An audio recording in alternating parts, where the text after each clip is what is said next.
how do you fix the time on your Apple Watch? Let me show you some options you have. Let's get started. If you're new here, most definitely subscribe so you don't miss tutorials and videos like this. First of all, I would just grab the watch itself and go to the settings app directly on it, like the wrist on the small screen. And from the things from the list, go to the clock section. So it might take a while until you scroll through all of the things to get there. But part of the clock, we have the plus minute indicator.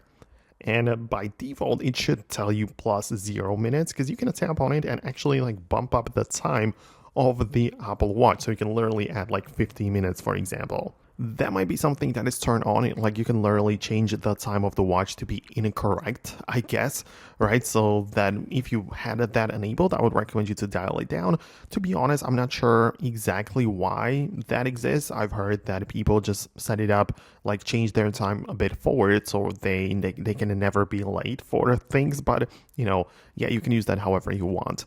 Keep in mind, however, that outside of that, the time of the Apple Watch is determined by the time of the iPhone, because you used the iPhone to set up the Apple Watch, and these devices are like paired and put together at all times.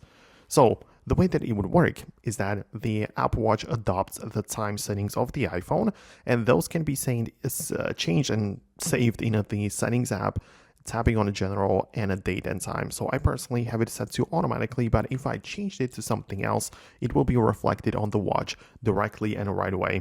So that's how you can control the time as well.